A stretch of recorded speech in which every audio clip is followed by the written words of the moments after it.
1. Context. I collect soccer jerseys specifically from Guatemala. I have a few that are match-worn in league games and in international competitions.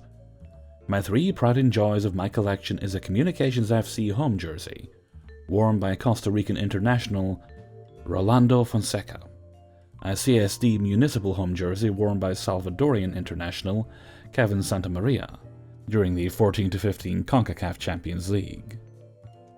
It was worn against Pachuca, if anyone is wondering, and a 2017 Guatemala national team away jersey worn by Jean-Jonathan Marquez against Ecuador. I started collecting around 2011 after my grandpa left his jersey collection to me after his death. It's the way how I remember his presence in my life. This happened in 2019, a few months before COVID hit America. This happened at a Five Guys restaurant at night. I had ordered my food and was waiting outside as I had bought my entire family dinner. It was a fairly large order. I sat on the outside table with my back to the entitled daughter and entitled mother. I was wearing my CSD municipal jersey that day, which has a prominent flag of Guatemala on the back. This is what happened. Hey, P, that's a really nice shirt. What part of Mexico is it from? Says the daughter. Hey, thanks. It's actually not from Mexico, but from Guatemala. Are you from there? Nah, I was born in Sicily, Alaska, but I like to collect from Guatemala as my parents are from there. Oh, so you're American. I mean, yeah? So why don't you wear American jerseys? Because I don't want to? Her mother now cuts in. Well, I find it rude that you are appropriating a culture that isn't yours. It's offensive to Mexicans and their people as a whole. Keep in mind, for being Latino, I'm brown as hell. So for me, this was honestly baffling, as I had never needed to prove that I was Latino. I'm not Mexican. Exactly. It's offensive and rude, and you're appropriating a culture that isn't yours. This is exactly what happened to blacks when they came to this country. You should be ashamed of yourself.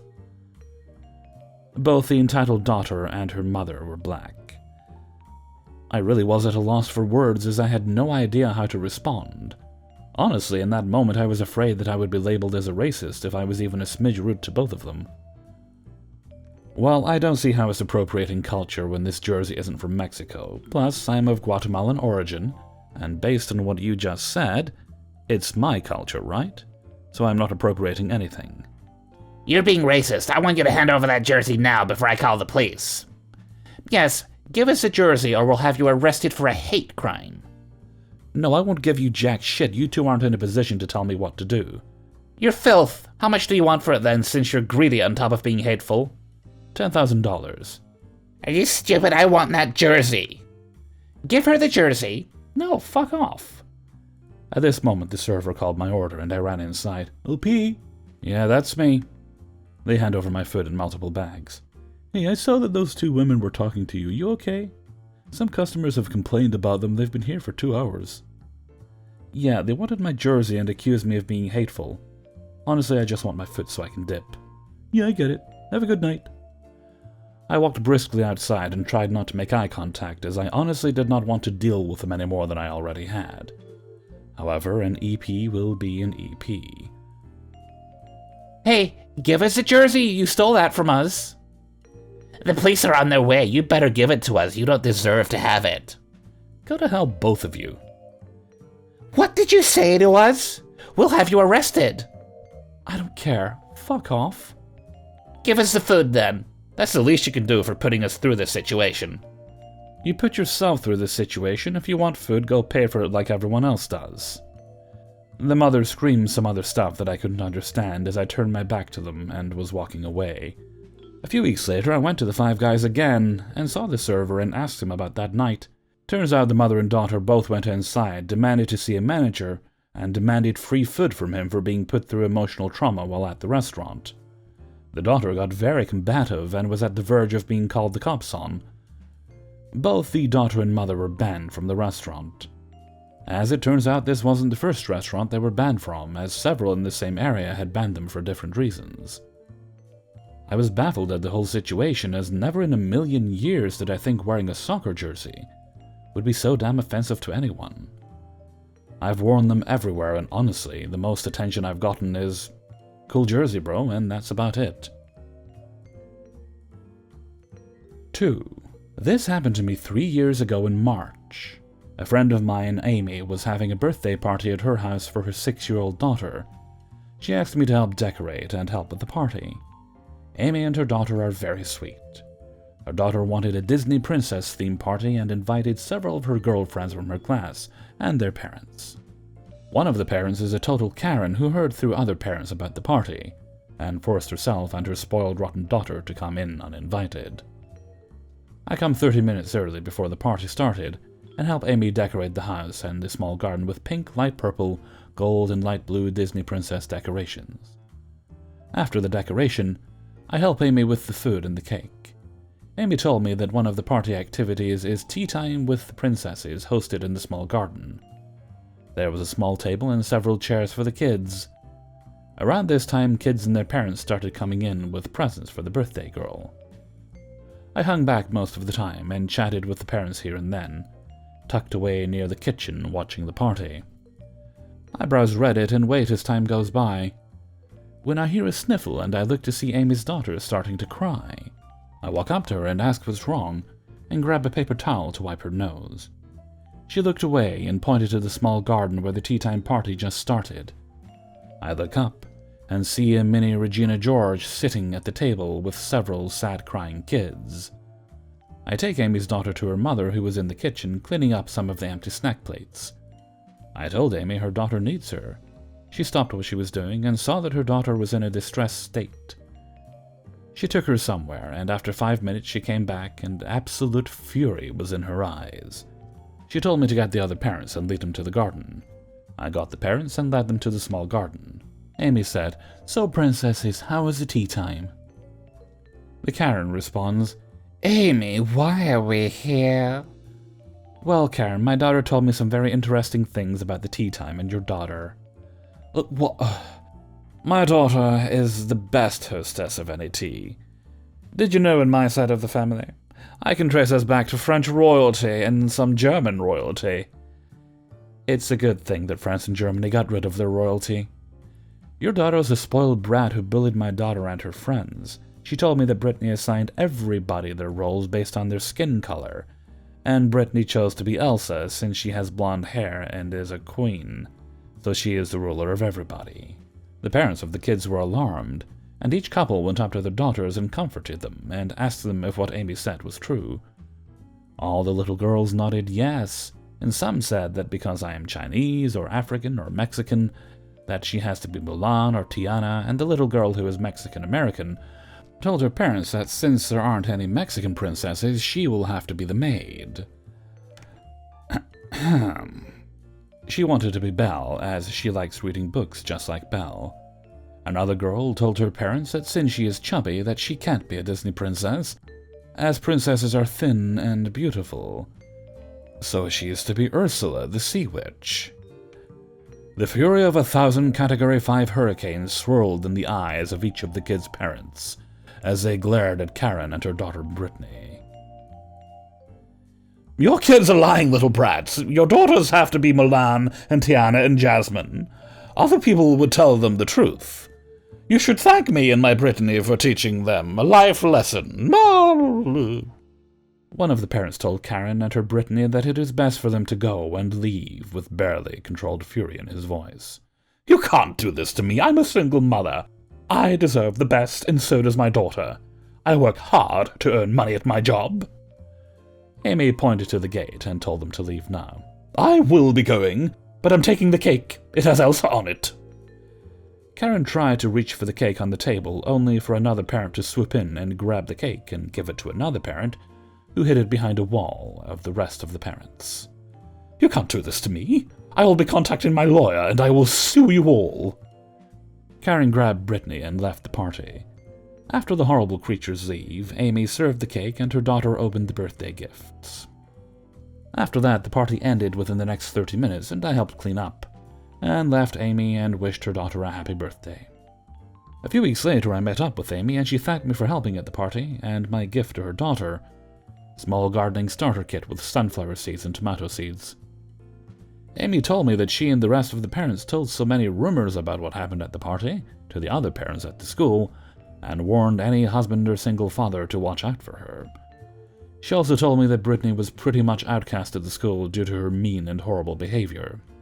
Amy also told me that a couple days after the party, a mom from the party emailed her about the Karen's job, which was a wedding gown sales associate, and she would criticize future brides on their wedding dress pics, and was fired, after she snapped at a bride who chose a cheaper option and not the most expensive one. 3. Background. My sis and I were and are homeschooled. I graduated 4 years ago and this is her final year. Sis and her 2 friends, Alex and Jack, have always been the 3 musketeers. They liked all the same things, did everything together. Halloween costumes were coordinated. You get the idea. My family has been with a certain homeschool group since I was in kindergarten. It is Catholic-based, and if you said it was probably filled with religious nuts, you're right. I was never particularly fond of the group. The moms never wanted to do anything fun and are extremely passive-aggressive. To give you an idea, the group always did the Stations of the Cross during Lent. My mom and her friend were asked to be in charge of it when I was in 7th grade. These 2 ladies came up with neat costumes, used songs, gave the kids props, scenery, speaking and singing parts, things that have never been done in the past. It was still reverent and prayerful, but entertaining and lively for little ones too. Literally the day after we did it, a mom in the group sent a mass email to everyone in the group just like this. Just something I thought we would do next year, since this year's prayer was so different. In that email was a link to a Stations of the Cross done by another group. The kids were behind a sheet, so all you saw were shadows, no music, no speaking parts. Just prayers and absolute silence. My mom and her friend got the message and never helped or participated again. Now on to the story. This happened very recently. Alex and Jack were on the yearbook committee this year. My sis couldn't be due to a previous commitment. Anyway, one of the moms in the group, REM, would be the parent overseer. I forget the real word for it, as her son was also a senior. During one of the meetings, EM said she wanted the kids to include saints on each of the pages they made, including senior pages, then asked them to take a vote. Well, the kids unanimously decided no. During the next meeting, EM said that putting saints on the pages was very important and something she wants to do. I wasn't there, but basically it went something like this. Having saints on your pages is so important. She gave reasons here. And I am so glad that we are going to do this. Okay, let's take a revote. During the revote, EM asked Alex what his vote was for, and he said he wasn't going to vote because she had already determined what they were going to do. All the other kids agreed with Alex, and some even said they didn't understand what the purpose of the voting was for, since she already said that's what they were going to do. She ended the meeting right then and there, but that wasn't the end of it. A girl on the committee had 3 deaths in her family in like 4 months. So she asked Alex to do her pages for her. Alex, being the kind soul he is, agreed to do it.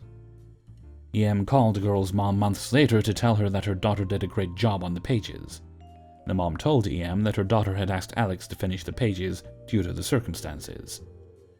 During the next yearbook meeting, EM had Alex stand in front of everyone. He had no clue why, but he did it. Then she asked him to apologize in front of everyone for how disrespectful he was and for lying to the team. He asked what he did wrong, and she freaking lost it.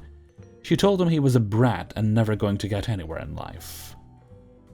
She went on for an hour and a half about his behavior and told his mom she needed to straighten him out.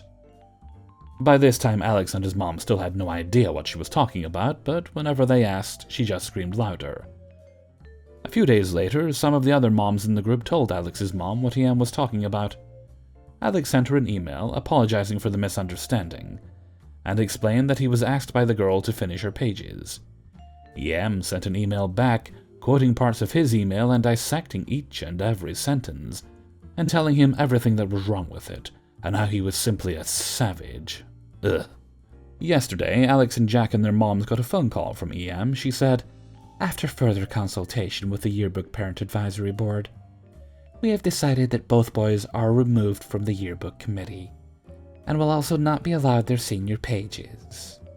Both moms asked what this parent advisory board is, and when was that formed. EM responded, I had to make it after all the drama and embarrassment your son caused. EM called a meeting with moms who didn't have students as part of the yearbook team to get an impartial opinion on the situation. EM also told the moms they were not allowed to talk to anyone, reach out to anyone, and their families need to immediately unfriend anyone on social media that are part of this group. EM sent an email out this morning saying that no one is allowed to talk to Alex or Jack, and to make sure that they are excluded from any social events, and anyone still associated with either one will also be banished. About an hour ago, EM sent an email to all the seniors asking for their down payment, checks made payable to her, of course, for the graduation ceremony. When it was brought up that Alex and Jack are on the list, EM said, They can participate. They just can't talk to anyone. Alex and Jack and my sister have agreed not to even participate in the graduation ceremony. They are so pissed. Now here's where the revenge comes in. The graduation ceremony, classes, etc. are held at a church. I work there and have a lot of pull. When I go in today, I'm going to let the manager know what is going on, show him all the emails, texts, etc., and suggest that EM and the entire group be banned from using the parish hall, as we cannot allow this kind of behavior or attitude at our church. We cannot allow a group who proclaims they are followers of Christ, yet do the opposite of what he taught, to continue being a part of our parish.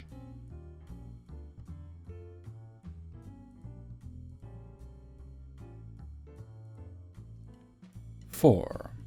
So first of all, in my country, more specifically my state, when we have upwards of 3 corona cases, we go into a 3-day lockdown. It might seem over the top, but it works really well, and a week later we can lift restrictions. Anyway, we started a 3-day lockdown a few days ago, and the day before when it was announced, the stores were kind of packed, panic buyers, etc. We had to grab some food, and I had to get some lady products. Usually in a situation with 4+ COVID cases, I wouldn't leave the house. Only 29% of my lungs work, so COVID would be hard to survive for me. And in terms of a mask, I can't walk or be moving a lot if I'm in a mask or I hyperventilate. I have a doctor's note, and even still I prefer to at least try to wear a mask. To all the Karens out there who claim to have a medical condition, suck it up and put on a mask. Anyway, I don't usually leave the house if there's COVID, but I had to this time. A la lady products. As well as this, we have my brother who is younger than me but a smidge bigger. Anyway, he has profound autism, so he is nonverbal and is at about the cognitive ability of a 2-year-old. He doesn't quite understand masks, but believe me, we do try. With both me and my brother being disabled, we do have a disability parking permit. Now, let our story begin. So we pull up to our local shop, and the parking lot is quite busy. This is a shop we frequently go to based on my little brother's constant requests for Powerade and frozen pizza. We must appease him. When we go to park and disability, both spots are taken. We notice that the second spot is a car that backed into their park, and they do not have a disability sticker.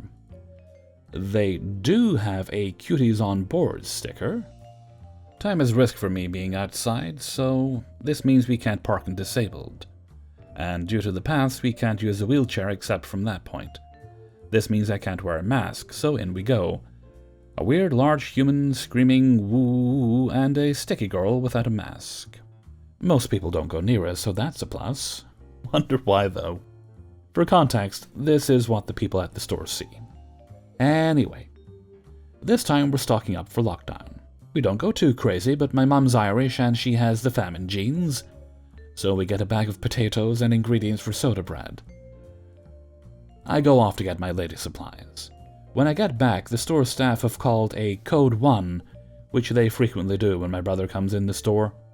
Code 1 is to open a new register. This is because A, they like to keep him happy. B, he's scary. The store staff are pretty understanding of us, so they open another register. We head to this register and the staff member starts scanning our stuff. While we do this, our star of the story, entitled Mum, Karen, joins the register. She is holding a slobbering little boy without a mask, which is fine. Super young kids don't have to wear them, but it is still recommended. Karen is wearing a mask.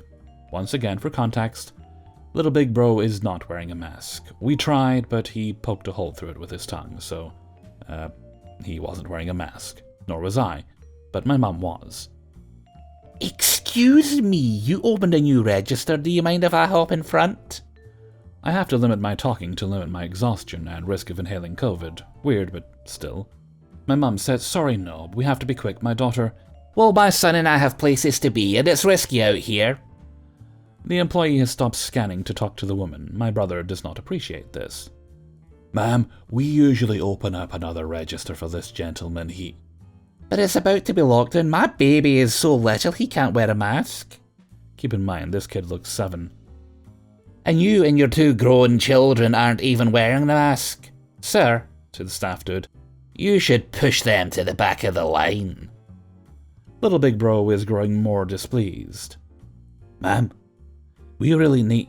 Little big bro is jumping up and down with all his might and making woo-woo-wah sounds. Karen screams and drags her child away, and that's that. We do see that she heads towards the car parked in disabilities, so that shows what a person she is. I understand that everyone's on edge, but like my brother is visibly disabled. Earmuffs, wiggle shirt, etc. My mum didn't have time to apologize to Karen because I can't wear a mask and we don't have time. We pay nice staff dude in GTFO. 5. I'm a 23-year-old female with 2 young nephews. I enjoy reading. I have a home office and library that has half the room as bookshelves filled with books of all kinds. From school textbooks and research books to fantasy and children's books. I admit I am a bookworm. Anyway, my nephews have started reading a lot more, so I decided to buy them some of my favorite books to read as a child. Books like The Magic Treehouse, Geronimo Stilton, and The Enchanted Castle, etc. When I went over to give them the books, my nephews looked at them for a few minutes, then threw them down in the ground. We were outside on the back porch. My nephews started asking what else I brought for them, and why I gave them smelly, boring old books. The books were brand new, still had the stickers on and everything. I thought maybe they were just being kids. Because, they are kids. But when I explained I just brought the books for them, they threw a huge tantrum. They were screaming, crying about why I didn't buy them video games and toys instead, just gave them stupid books. They started stomping all over the books on the ground. Their mother, my sister, did not stop them. In fact, she scolded me for not getting them something they really wanted, like video games. I started arguing with her that she told me that they loved books, and they wanted to read more, so that's why I got them the books. I thought they would enjoy these books as I did as a child. My sister screamed at me about being self-absorbed and how not everyone loves books like I did. But she was the one that told me that my nephews really loved books like I did, repeatedly. I knew I was getting nowhere with this argument and my nephews screaming in the background, so I picked up all the books off the ground and left to go back home. Within the next few days, my sister repeatedly called to berate me and yell at me for not getting them something else. Then after a week, my sister called to ask if I was getting my nephews anything better, because they were so disappointed and upset. I told her no. She yelled at me some more. Before she hung up, she asked when I was going to bring over the books again or if she needed to come get them. I told her no, I was keeping them because she and my nephews were being ungrateful and entitled. I told her that she should teach her kids better, not to be spoiled brats, and to be appreciative of any gift that someone gives them regardless of if they liked it or not. Like I said, I enjoyed these books as a child and would love to read them as much as I can. So I decided to keep them for myself because my nephews didn't want them to begin with and were being entitled brats. So am I the asshole for keeping the children's books I bought for my nephews? My sister has raised my nephews to be spoiled rotten. If they don't get their way, they will be little monsters to you or others, and my sister encourages their selfishness and bad behavior. One of the reasons I am low contact with her right now. For the people that are asking for my nephew's ages, one is 7 years old and the other is 2 years old. I mostly got the books for the 7-year-old, but thought maybe he or my sister could read them to the 2-year-old, like bonding time or something. And yes, both play video games. My sister bought each a small handheld kid iPad or whatever it's called, I'm not sure. I didn't even know such a thing existed until my nephews were a little over 1 year old. They both were taught how to use them, as well as YouTube, kids' TV channels, and Game Boys. I've ranted about young kids using technology before. When I was a kid, we played outside. My 7-year-old nephew knew how to use basic internet and computer at the age of 2. Now my 2-year-old nephew does as well. I believe today's parents rely too heavily on technology to entertain and keep their kids busy. But that's just my opinion based on my experiences with my nephews. Hey everybody, Hellfreezer here, and thank you very much for listening to the Impractical Proudness of Parents. iPop number 54. And thank you very much to everybody who allowed me to use their stories in this video. I must say, regarding, which one was the story about the soccer shirts? Story number 1. Perhaps that's it's a geographic thing where people don't get upset over somebody wearing soccer shirts. But in the UK, in Scotland specifically, it's not unheard of for people to give you flack, perhaps in a friendly way, just a little bit of ribbing, or oftentimes, and I've witnessed this firsthand, a more aggressive way. Especially, well, I'll cite you an example. I've told this story before, but it was a while back. Whereas when I used to work retail, there was a guy in the shop, minding his own business, literally not bothering anybody, just waiting in the queue to be served. But he was also wearing a Celtic jersey, right? And a guy comes out of the shop from the local pub, bit of a drink in him, and he sees this guy. Now, drunk guy is a Rangers supporter. And those of you who are Scottish out there know immediately what's about to happen, I'd imagine. But he starts getting pretty aggressive with this guy for being a Celtic supporter. Hasn't done anything to him beyond simply wearing a Celtic shirt. And it's starting to get pretty antagonistic to the point where I know this is about to get physical. And bear in mind, all the antagonism is coming from drunk guy. So I have to quickly get out from behind the till, and I then get behind drunk guy, and I don't do anything right away, but I'm just waiting for it, and sure enough, he tries to punch the Celtic supporter, simply because he was wearing a Celtic shirt. I had to physically restrain this man and drag him away from him. Didn't quite get him out the door, but I managed to get close. So naturally, because I stopped him from doing something that could have gotten him arrested, he then turns his aggression towards me. And in the space of about 10 seconds, maybe, he goes from wanting to punch me to realizing who he's talking to trying to kiss me on the hand. I think he was a bit embarrassed when he sobered up and he realized what he'd done, because I didn't see him for at least a month afterward. Maybe a bit longer, actually, when I think about it. It was a while ago. Well, okay, and with that, I'm going to head off for now. So until next time, thank you very much for listening, and take very good care of yourself.